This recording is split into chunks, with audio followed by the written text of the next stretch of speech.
This week we're going to be doing the thermal properties of matter lab.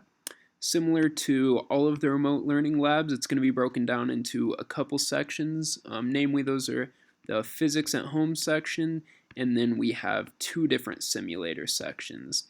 So let's go through each one of those in a little bit more detail. Um, this week's experiments are going to be a little bit more difficult for you to make measurements for the physics at home portion. And so they start off this lab with a little discussion detailing what things you might want to do or what you might want to keep in mind while you're working on this. So in the past for our remote learning labs, a lot of the measurements we've been making have been fairly easy. We've been measuring lengths and frequencies and masses and stuff like that, all things that are pretty straightforward to measure. However, when we're working with thermal properties of matter, the quantities that we're measuring are inherently a little bit more difficult to measure. Like, for example, things that we're going to want to know are heat and temperature and stuff like that. Those aren't quite as easy to measure. And so that's kind of what this bit up here is talking about. As far as measuring temperature, it's fairly straightforward. They basically point out that ideally you would have a traditional thermometer laying around. That's going to be the best way to get a figure for temperature. But if you don't, there are a couple of other things that you can do. One other thing is if you have an infrared thermometer. This is kind of a spoiler for something you might figure out later, but as long as the material has certain properties that have to do with its reflectivity, you should be able to use an infrared thermometer for most of this and get pretty decent measurements.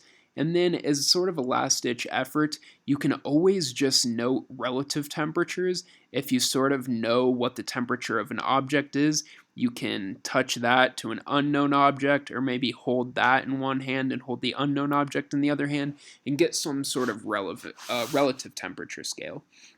And so what I mean by that is, say for example, you have a fridge and freezer. You can pick one object up that's just anywhere out in the room. And that thing will be at room temperature. Then you can take an object out of your fridge, and that will be, at least for some time, at the same temperature that the fridge was at. So, the room temperature object will be something like 20 Celsius. The fridge object might be something like 5 to 10 Celsius. And then you can even get an item from the freezer that's something like 0 Celsius. And that sort of at least gives you a few measurement points every 10 degrees or something. You could get a sense for how warm an object is by, for example, holding the frozen object in one hand, holding your question object in the other, see which one's warmer, do the same with the fridge and the room temperature, and you can sort of narrow down what it might be like. Other things to note here are the adding and removing heat.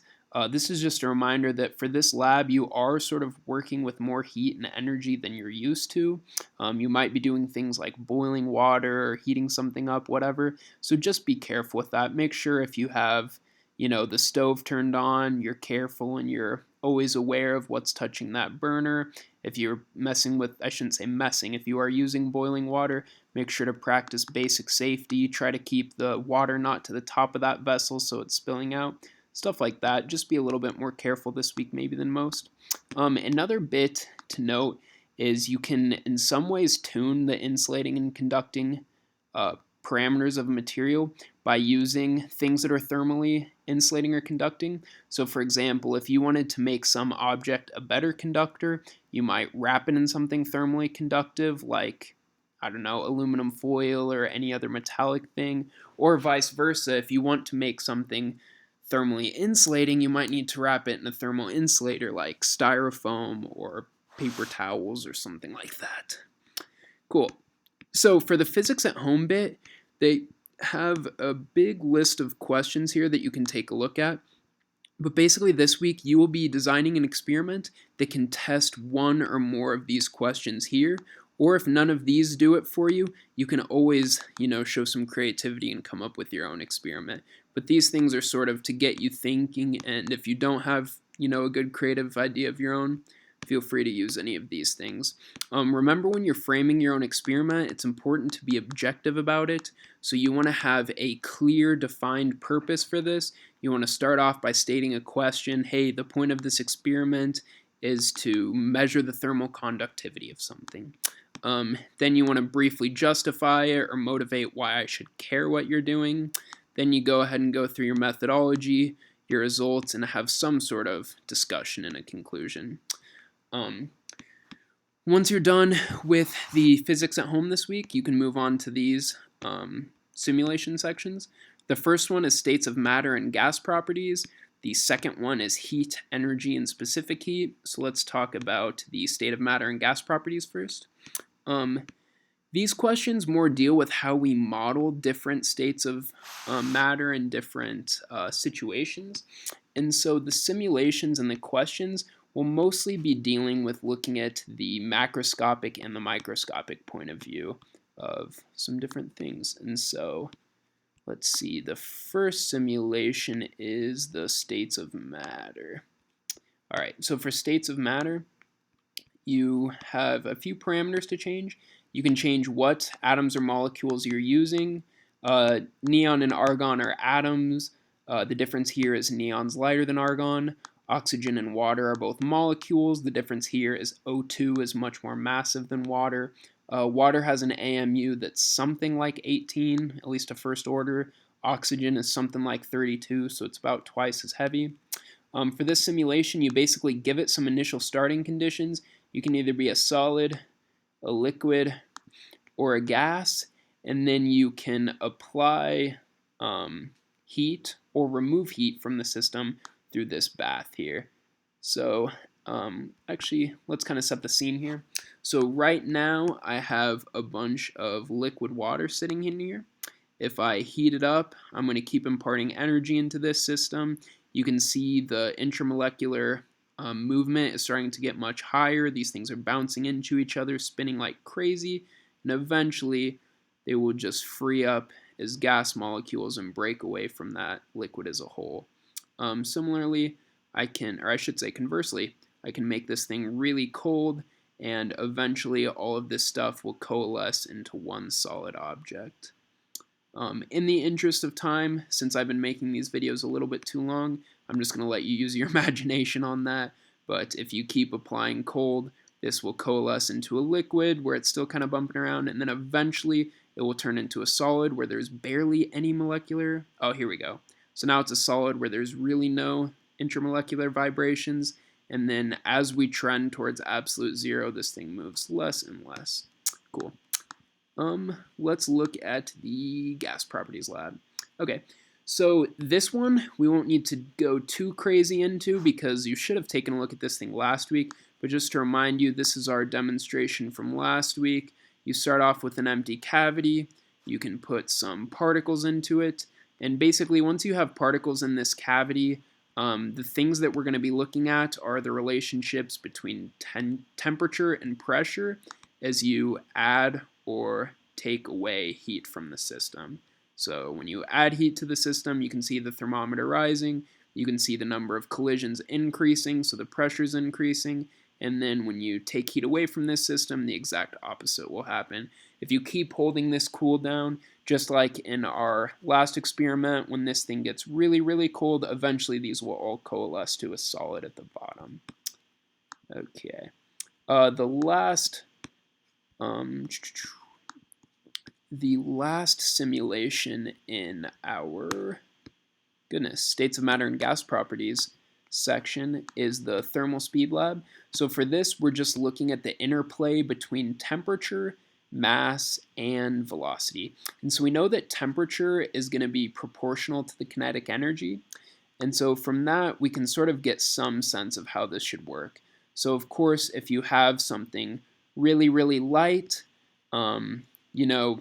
temperature staying the same, it's going to be moving really, really fast. And then as you get this heavier and heavier, you can see now with something as big as 222 atomic units, a pretty massive atom, it's moving really slowly. And so you can speed this all the way up to 439 to where the helium is just darting all over like absolute crazy, or you can lower it all the way to 27. Now you can see the helium slowed down quite a bit. Cool. An interesting side note is helium turns to liquid at about 4.2 Kelvin. And so you can kind of see it is moving around pretty quickly here. it's about a factor of 7 above where it fuses. And so you can imagine if you kept decreasing this, when you get to about 4 Kelvin, that's when this thing would go from being a gas to being a liquid. Now let's take a quick look at, oh goodness, wrong note. No, okay.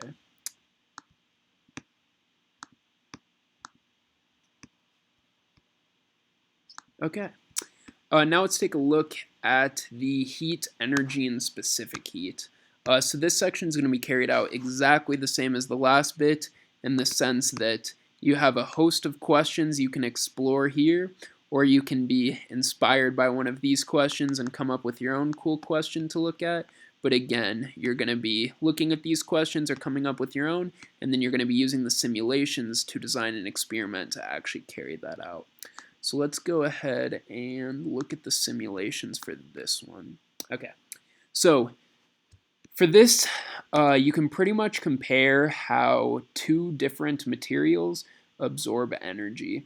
And so what I like to do is turn on the energy symbols so we can see units of energy being passed. And then I also like to link the heaters. That makes it so whatever you're doing to one of these, you're doing to the other. And that just sort of makes it so you can more easily compare two materials. You don't have to try to heat one up a little bit, then heat the other. And so as an example, if we start heating both of these up, first you can see these units of energy being passed from our heat reservoir. That's radiation that's passing that heat into the mixtures we have. And then eventually, once the two liquids get enough energy, they will, of course, transition into the gas stage, and you can see that there as energy is being emitted energy is being transferred as some of that liquid boils off into some hot vapor.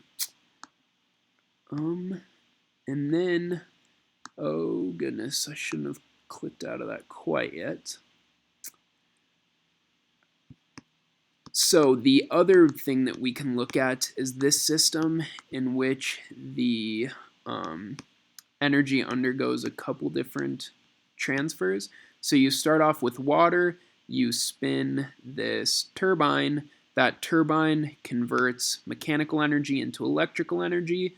The electricity heats this coil up and it boils off the water. So this is just kind of a system showing how energy can be transferred in a real complicated thermal system. And there are a bunch of other things we can take a look at, like the sun energy, using steam to move a turbine. That's how a lot of energy is produced in nuclear reactors and stuff like that, as well as like coal plants. And then we can go ahead and see what it would look like if a human was trying to power this thing.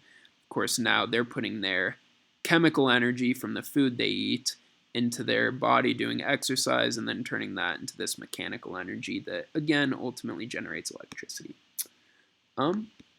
So